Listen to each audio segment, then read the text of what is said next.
All right, good morning. Good morning, good morning. Good morning, we are ready to get started. So thank you for being here, and I have to say this is the first time that I've moderated a panel where I am very distracted because I am looking out at Fenway, which is one of the cooler places I think any of us have attended an education conference. So it's great to see you all and great to have you here. I'm Jamie Candy, I'm the CEO of Admentum. We are an education technology organization that focuses on K-12 learners. We serve just about 6 million students here in the US, and we focus on digital curriculum, assessments for learning, and innovative models around virtual learning, workforce development, and so on. So really excited to moderate. We have an amazing panel here today, and I'm excited in just a minute to let them introduce themselves. But what we're talking about today is career readiness. And for those of us out of the K-12 system and currently working or supporting or creating systems to support the K-12 system as employers, as organizations, we know right now the transformation that's happening in the labor market. And the same kinds of transformations are also happening in our K-12 systems, both in the classroom and out of the classroom. And the pandemic has created some pretty significant trends, and I want to thank Jean and the ASA team, because if you haven't gone to their website and you haven't gone to their research, you should do so. There is tremendous research available, so for any of us who are working on models to support our learners in terms of how we reimagine career exploration, career readiness within the K-12 system, and quite frankly outside of the system as well in terms of workforce development, it is an amazing resource. So I want to thank you again and your team for the work and the research and the publishing, especially during the pandemic. So there's just a couple points I want to make, and then we'll go ahead and introduce the panel. The first one is, and this research came from ASA, right now close to just roughly half of our students in the K-12 system feel like high school fully prepared them to dream, imagine, and prepare for a career outside of high school. And right now, as we look across our youth 16 to 24 years old, there's roughly 10 million youth that are either not working or not in school. And this is our opportunity youth. And that is a threefold increase during the pandemic. So it's significant. And when you ask students, do they feel like they've had access? Do we have an equity issue? The answer is yes. There is a tremendous disconnect, depending on which school system you learn and operate in terms of the access that you have to opportunities for internships, workforce exploration, career readiness. And when we get out of the K-12 system, there's a couple other items that are important to know. The first one is only about a third of students, or graduates, excuse me, college graduates, are working in the field that they originally went to college for. So whatever your degree was in, roughly only 1/3 of today's adults are actually doing a job associated with that degree. And we know how expensive college is. And the last point is, right now, close to 40% are working in a job. They graduated from college, you've got all those student loans. 40% are working currently in a career or a job that didn't require a college degree. So the system is disconnected. And we've got, like I said, amazing panelists here today that are going to talk about innovation, about reimagining models. There's work being done at the national level, and there's work being done in the classrooms and outside of the classrooms. So it's going to be a really cool perspective in terms of different models that work. And the question is, what do we do? How do we scale it? And how do we ensure that there's sustainability in these programs? So I'm going to let each of you introduce yourself and maybe just tell us a little bit about your organization and what has inspired you to get involved in this work. And Jean, we'll start with you. Hi, good morning. As Jamie said, I'm Jean Ady from ASA, and I'm really delighted to be here. And I would have to say, I am just as blown away by this venue as Jamie is. It's my son today, just look out there. It's absolutely great. But I am the president and CEO of ASA. And Jamie said so much about ASA that I feel as though I could ask her to come and join us and talk about it as we talk about it. I am pretty excited about the work we do. When we started off on this mission, it was about helping kids know themselves, know their options, and make informed choices to achieve their education and career goals. That sounds pretty lofty, but I totally believe that kids today aren't getting the information they need in a timely enough way to help them make really good decisions as they move through our processes. ASA is doing this a number of ways, and we've done a lot of research, as Jamie mentioned, But what we have learned along the way is that we have to start early with our students. We have to start in middle school, and we have to start to open doors and let them see what's possible and what they could be and how their passions and interests can align with what they do well, and that the myriad of careers that are available, that are out there, that they could go and explore. And then we believe that kids should be testing and trying as they go through the grades, and then leave high school with a plan. It doesn't have to be a fixed plan, it has to be a direction. And so we are doing it a number of ways, and I know we're going to talk about that. I would have to say that we are finding that meeting kids where they are through digital is making an enormous difference. And we are able to connect with young people beyond the classroom. It's not to replace it for sure. It's to be beyond the classroom and enhance what currently a lot of teachers just don't have time for. And so with that, I'm going to stop talking. I could talk a long time about this, but I'm happy to see so many people interested in this topic. Thank you, Jean. Scott. Hi everyone, my name's Gotham, like Gotham City, and I run a startup called Ender. We are an education technology platform that hosts competitions for kids. So imagine a science fair, but hosted completely online every single week in a variety of different topics, from coding to art to animation. And the core premise of our product is to create an incentive for kids to explore by building projects. We believe that the best way to explore a career is to do what you would be doing in the career. So if you want to be an animator, you should animate a project. If you want to be a software engineer, you should code a website. And so the competitions that we host are a way for any kid across the world to team up with their friends, build a project in whatever area they're interested in, and actually get rewarded for doing so. The broader mission of our company is something we call Employability by 18. And the idea is that we should create a model for K-12 where kids can jump off into the career that they want if they would like to. They still have the choice of going to college if that's the right fit for them, but that the vast majority of jobs that the world is trending towards don't require the same education requirements as many of the previous jobs. Things like being a content creator, for example, a job that even when I was in high school sounded absurd and crazy, getting paid to play video games and make content online. These are real careers now, and they're not going away. So our focus is on really trying to help kids figure out what it is they want to do with their lives by exploring these different areas in these competitions, and eventually build a real portfolio of projects over time before they graduate high school that serves as a jumping off point for their career. So that's Ender. Karen. You're on. Okay.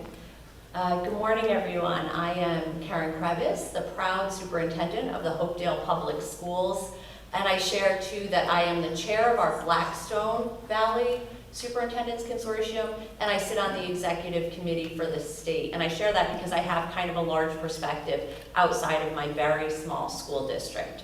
So I'm going to jump off of something that Jean said. We too believe that intervening with our students begins at the middle school level, and I'll take that a step further. We believe it begins in the elementary school, which I think ASA does as well. And so we began developing innovative pathways within my own school district. We have a K-12 computer science pathway. We have biomedical pathways from middle school through high school. But we ran into a roadblock, and that was when our students really got invested, our local technical school wasn't able to take all of our students. So we have a phenomenal local technical school. It's a Blackstone Valley Technical School, well-renowned and very good. However, they only have so many seats. And so we sat around thinking, what do we do with our kids next? So it began in a room with principals and superintendents in the Blackstone Valley, has turned into a major initiative for us. So we all decided we were going to collaborate, because in isolation, I could not create a welding course, a manufacturing course, a food for thought course, a health services course. However, in collaboration with all of my surrounding school districts, we've been able to do just that. And ASA was generous enough to grant us a large sum of money to fund the initiative. So this year, we've already had 95 students go through our evening shared courses that are taught by shared teachers. We share credits across our high schools. We share transportation. It's really been a collaborative effort. We have students who now are gaining certificates in OSHA, MACWIC, and beyond. I'm sorry, I have a little tickle today. I don't know if it's the beautiful venue that's doing that to me, a little allergy. Anyway, we are thrilled with the outcomes for our students, and we are happy to share how we've done this. On a larger scale, we're going to try to bring in some bigger school districts from further away in our third year of the grant. So we're really excited to share this today. Thank you. You're on. Okay, perfect. Thanks. What's going on, everyone? My name is Daquan, founder of We Thrive. At We Thrive, we equip underestimated youth to own their future. Our youth are using our web and mobile apps to identify a problem in their community. They're then going to sharpen that idea into a viable business plan, and then using the seed funding that we provide, launching a real micro-enterprise. They keep the revenues, they keep the traction. We Thrive actually stems, which is the theme, from the belief that youth as young as 11, as old as 17, not only are capable of these kinds of activities, but actually, as a society, if we're focused on things like economic empowerment specifically, where we need to start. Our work is really focused around this concept of what does it look like to close wealth gaps.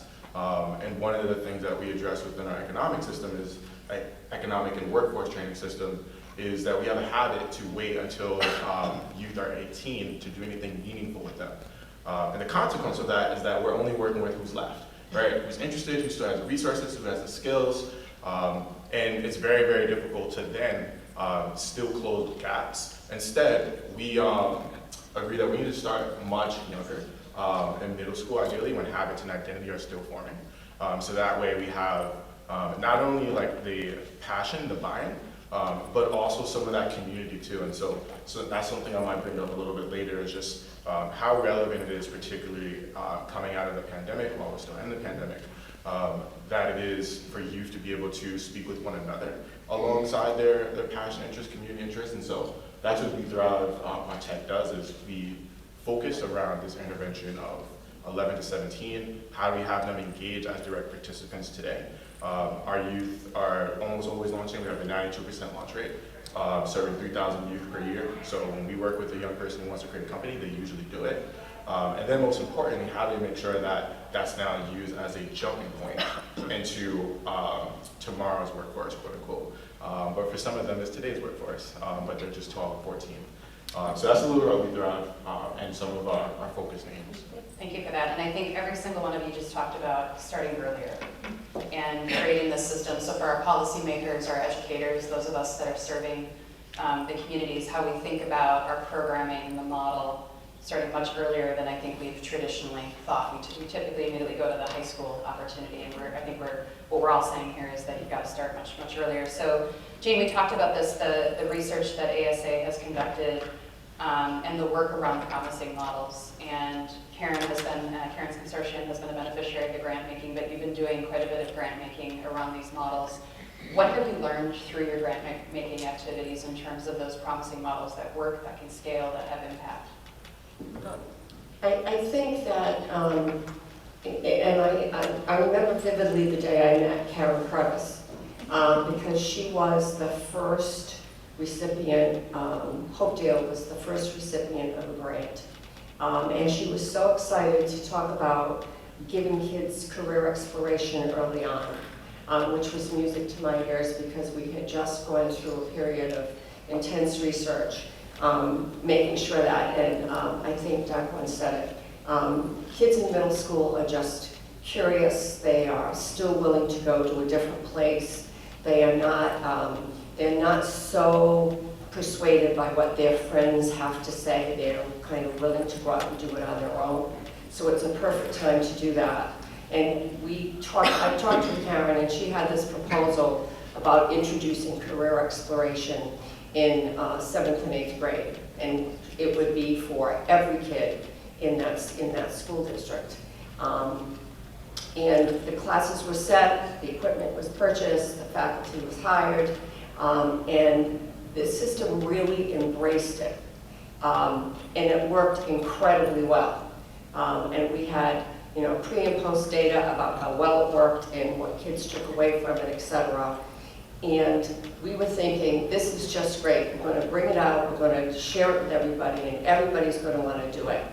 And that was kind of silly because people like to do things their own way. And so what we found was that this was a great idea, but we couldn't scale it. We couldn't get to enough kids at the same time to be able to start to make a difference. And I do believe that we have kind of we're having a call to action here. Everyone, I think, in this room would agree that, this is the time to start to do this. So how do you do this, and how do you impact as many kids as you can? And also, equity is a real issue for us, too. We want to make sure that we are reaching every kid, not just some. And so we decided to go direct to kid. And we did a digital platform that absolutely accesses 94% of the kids in this country who are between the ages of, between 7th and 12th grade have cell phones, 94%.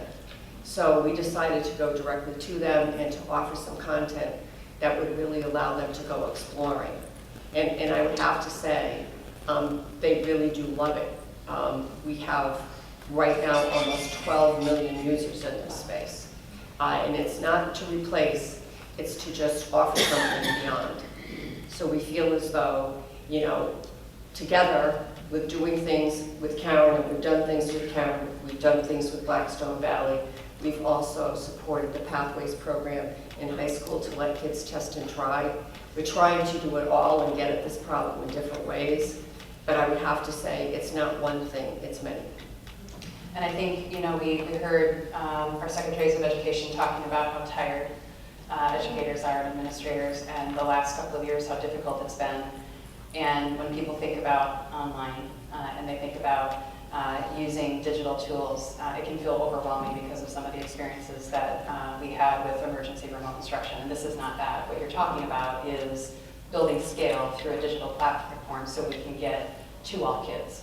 And that is something that I think we really need to continue to focus on, which is we have to focus on what actually works about digital, because it does give us scale, it does bring access and opportunity. Karen, if you could just elaborate a little bit more, because you spoke to us about being part of a small district, building a consortium that is quite impressive, and the exploration and the collaboration that you've been able to bring together with the communities and other districts. Give us a little bit more detail on how you did that. Sure. So honestly, it's all about the individuals, right? And it's, that with your teaching staff, that with your whatever industry you're in sitting out there. It's all about having the right people in the right positions and people who have the drive and desire. This collaboration wouldn't work if we hadn't had all of our superintendents buy in and push down to all of our principals who buy in. So it really was an idea that we developed together. So I guess step one is really the buy-in of the people who need to oversee the program. You can push a little bit. We had to pull in some of our guidance counselors who felt like it was one more thing, and it is one more thing, absolutely. But showing them the importance of providing these opportunities for our students, I think, is how you get that buy-in. I think bringing in political stakeholders, if you're able, really when we initially began this program prior to collaborating with ASA, we wrote a proposal to our local politicians, and with all of us together, strength in numbers, we were able to get $25,000. Doesn't sound like a lot, but it let us pilot and try a course and show that this can work. So we created a cybersecurity course. We enrolled students from all different districts. We worked out a lot of the kinks, and we were able to then bring it to a larger scale, and that's when we felt confident in proposing this. And there are so many grants out there if people are interested, you can find innovative grants. There are so many industry partners that are looking for opportunities like this to support. So really, it's getting the right people, it's getting some political clout behind you, and then it's having people to do the work. It's having somebody who's really going to guide that work. We had a group of about 4 or 5 superintendents who took the lead on that. So that doesn't work for everybody, but you have to find what that lever is in the industry or the school district where you are to cause change and to ignite a fire under the staff who are going to participate in this, because it's unique, it's different.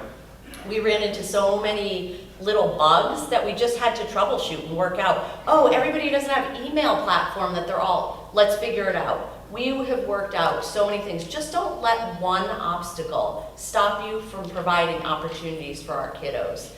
So basically, just to give you an idea, if you could picture this really, now what we have is we've leveraged our teachers within the district. So if we have a teacher who teaches manufacturing in Milford, Massachusetts, we ask that teacher and we pay them a stipend to teach an evening course. We then enroll our students, and we have collaborated with business partners at the Ed Hub, and we have our students attend class there, and they get real hands-on experience. The other components of that are job shadowing, internship,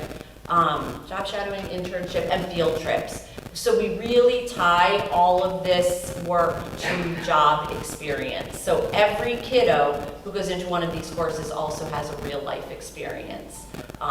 So I'm happy. It's hard for me to give a broad overview. I'm happy to answer specific questions maybe at the end, or even talk to people afterwards. But it gives you a sense of what we're doing and really the lever points that you need if you're going to make a change within your district. And I think the one question probably everybody has, Karen, is how long did it take you before you felt like you got traction? Like, what was the time frame? Yeah, that's a great, believe it or not, 1 year. We got that $25,000. We did a lot of work over the summer, and we ran, I believe, actually 2 courses in that first year. Then we wrote a proposal. So we're only in our 2nd year, and we've run 8 courses, 8 evening courses. We've had 94 students go through. We had 20 students come out with certifications in some area, and we've had every single one of those students have some kind of job shadow, internship, or experience within an industry organization. That's awesome. Thank you. So Gotham, you are going direct to kids, and you're not necessarily relying on, it's a different model, you're not necessarily relying on the school system to reach our youth. Talk to us a little bit about how you're doing that, and how is Ender finding the students, the kiddos, how are you engaging them, and then what are you seeing in terms of impact with your programming? Sure, so maybe just to provide some context on how our product works. Anyone can go to our website, joinender.com, they can sign up for the product, and they can see a list of competitions that are happening that week. Right now we're primarily focused on gaming-oriented topics like Minecraft to introduce kids to skills like game design or animation or art. So we really try and focus on competition topics that are interesting to kids. And kids can sign up for those competitions. We actually integrate directly with Minecraft, so we have a fully immersive experience where kids build in real time with thousands of other kids from across the world in this competition. They submit a project after they're done with that competition directly to our platform. We actually have collaboration features built in so they can chat with their teammates, assign roles, and really kind of get that full experience of building a project with a team. And at the end of it, they submit a project, we go through and we review each project, we give qualitative feedback, we do a quantitative assessment, and we rank the projects, and the best one wins virtual currency that they can then redeem in our store.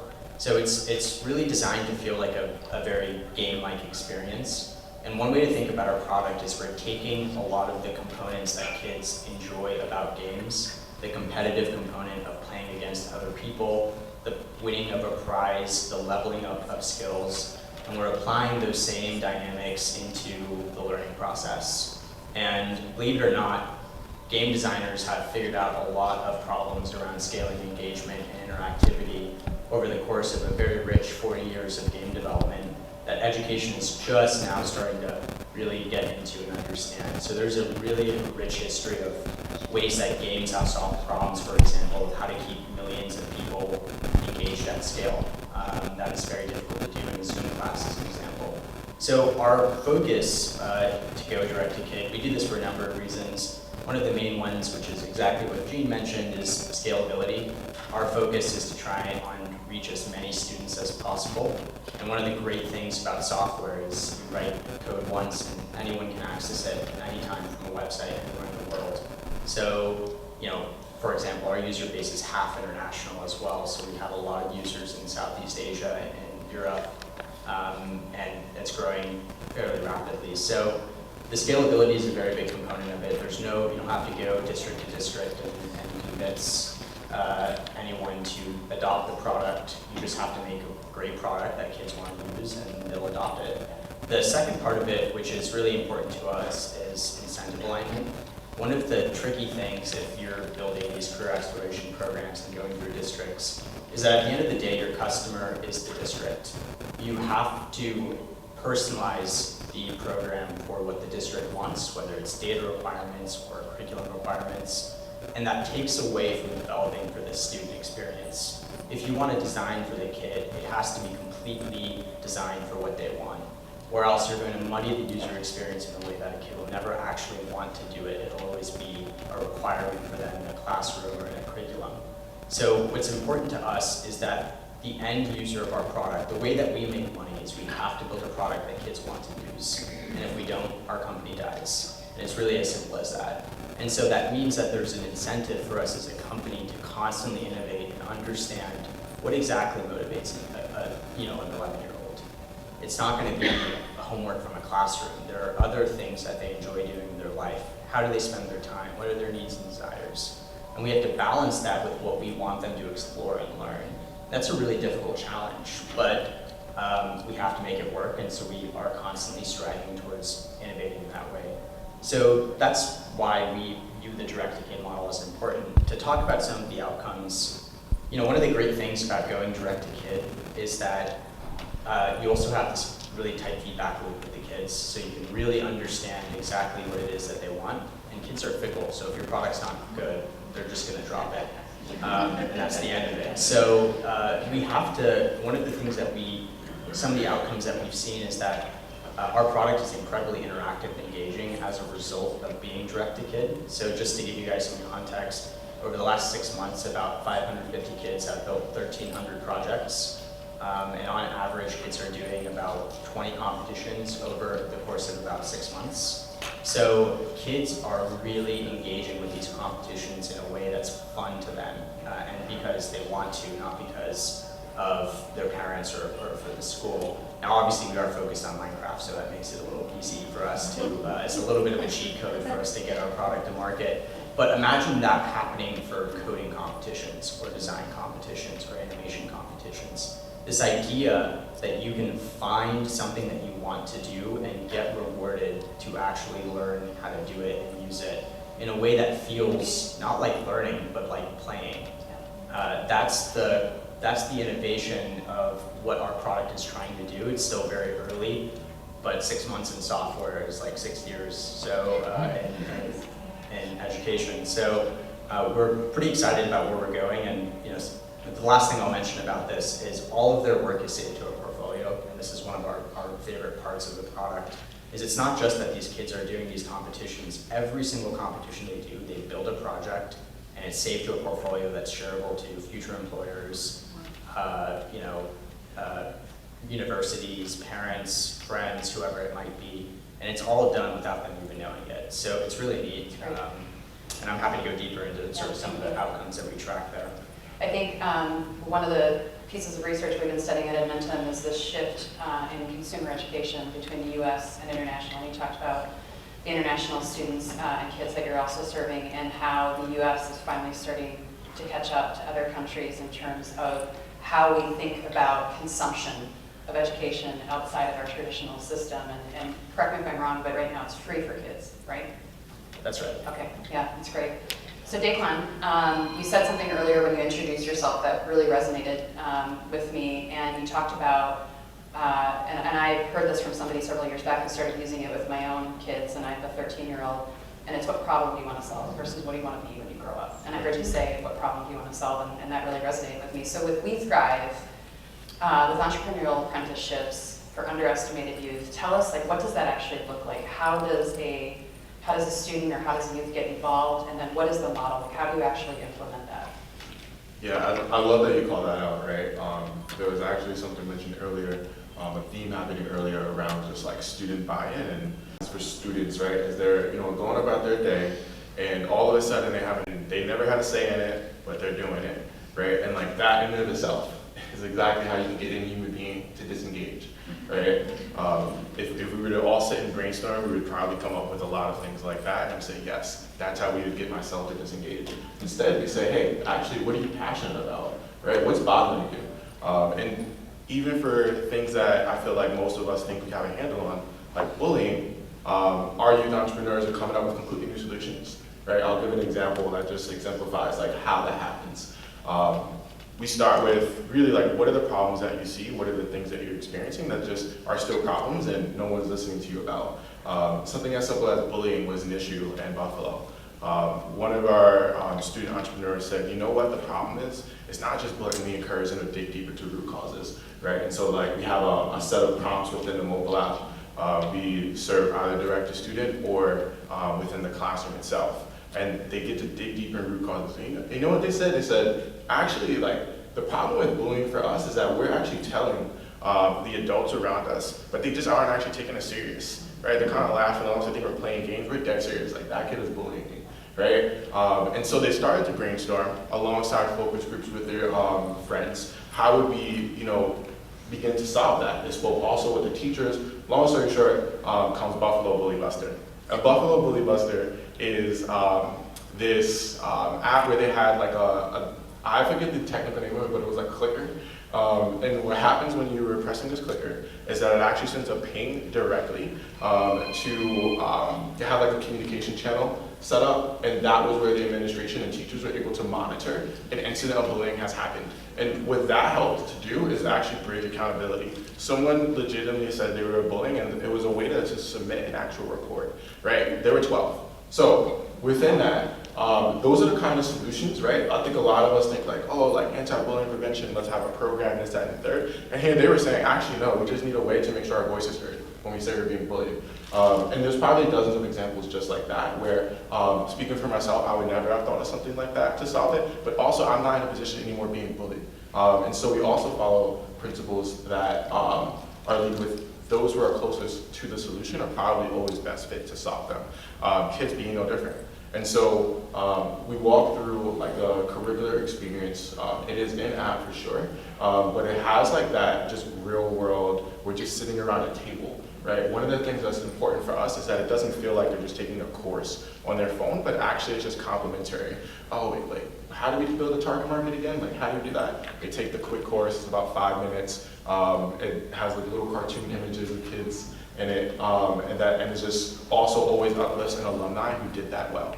And so that's the last piece I'll add to this, which is see it to believe it is one of our key principles. And also personalization is one of our key principles. We actually always collect upon entrance, like what kind of company you want to create, what are your lifestyle preferences, this, that, and the third. Would you prefer to work on this outside the classroom, outside of the school day, and then also build around that. It is easier, as Gotham said, to do that in a technological capacity, right? But we do think whatever way that shapes up, based on their purposes and how they prefer to work, how they prefer to think, right? I mean, we all just came out of hybrid. So even ourselves, we're seeing resistance to go back into office, et cetera. So just being conscious of these human realities that aren't unique only to kids or unique only to us, and helping to build around those things. How long do they have in the apprenticeship? How long is the time frame typically for a kid? It depends a lot on the implementation. We have a launch stage and a growth stage. The launch stage is always about anywhere between like 10 to 15 modules, which long story short translates to about 25, 30 hours of curriculum. Now, if we run growth stage as well, launch of course gets them all the way up to they actually launch. We have a huge celebration. And it's pretty much their graduation. We have a pop-up market, right? And so one of the key things for us is like, how do we also craft a cultural intervention? So it's not good enough that we know we have youth who are creating a company, maybe even your community, we actually need to also shift some of the adult minds who are still making decisions about them and change back to underestimation, change their estimation of the potential of the youth in those community. A huge pop-up market is one of the ways in which we found that actually like puts it front and center. You know, this person who I may only see, you know, quote unquote causing trouble or in a different light, to be there, expressing all their passion, the things they want to do, and also that genius there. And so that's what happens at the end of launch, and then we have another 25 to 50 hours of curriculum built in growth based on the way they go.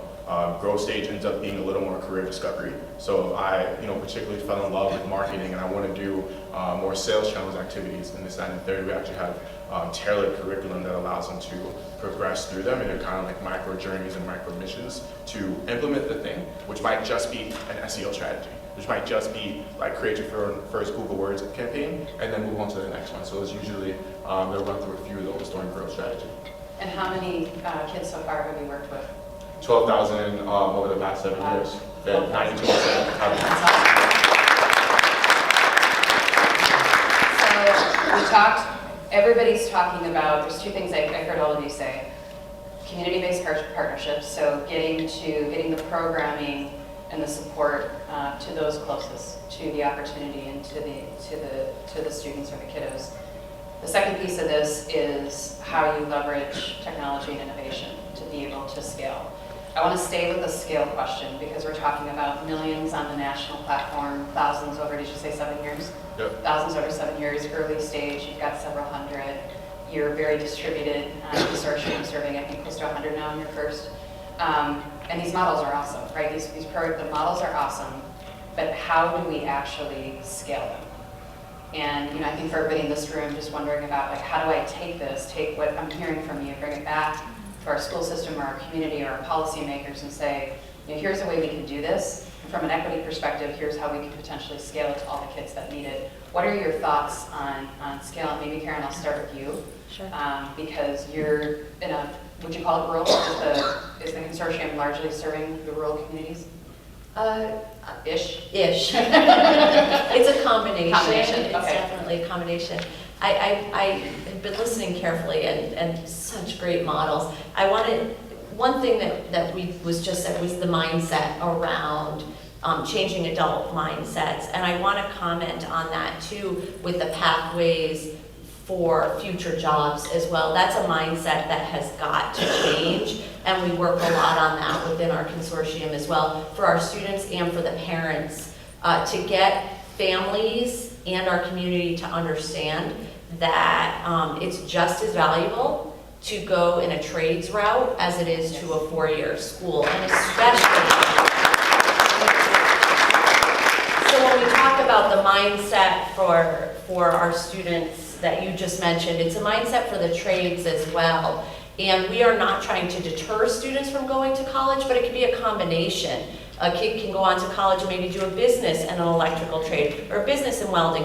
But really, we are trying to prepare our students to fill a gap in our community. We have developed courses based upon what our business partners need. We see there's a lack of workers going right out into the workforce. So I did want to comment on that. It's a lot about mindset, and I left that piece out. And then I also heard the going directly to kids. That it's just fantastic. We feel the same way. We're trying to go directly to our kids and on a smaller scale. So now the original question, which was how do you really scale this, or how do you share? I think that's what we're working out right now. One of our goals, one of our key point indicators within our grant submission is really how do we put all of what we've done together to be able to share it across the state and across the country. A next step for us will be having a large high school from Worcester be able to participate, so we'll have a better answer for that. But I'm going to go back to, you have to have the right people in the right places, and you have to have a fire to want to do it. To me, those, and you know, those other, the leveraging, the politicians, the community base, all of that. So I think it's doable anywhere. I think you could leave here today if you're in a small school district and gather 5 other principals and 5 other superintendents in a room and work out the details. You just have to want to do it. So you could do it with 10, you could do it with 15. So I will have a better model at the end of our grant, but I don't see it. It's so doable, and it feels overwhelming to begin with, but you tick off one step at a time, and it's very, very doable. We got the 5 minutes, so I'm going to do lightning rounds here to make sure. I didn't need to take we up just so talked much about the time. grant making, and I do think that's a big part of scaling, Jean, with the work that you're doing at ASA. Thinking about this as a very large national nonprofit organization who can see all of the models, what advice do you have on scale? I think the best way to achieve scale is to certainly work with school districts, but also work as much as possible with beyond classroom learning.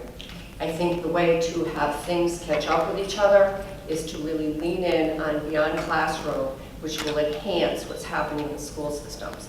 And I can't agree more with what Dr. said, which is you have to listen to kids. Yes. And what Gotham said, they are fickle. So you have to be able to offer up what it is they want when they want it. And that means talking to them constantly. So everything we do, we have a group of 1,500 kids across the country who basically comment on all the things that we offer, how we build, how we do things, and how we introduce. And kids also say, and again, I'm going to go back to what you said, Dr. they want a voice on so many topics, and so we need to provide a platform for that as well. So Gotham, scale with your model, your strategy, with all of our fickle kids. How are you going to do it? How do you scale?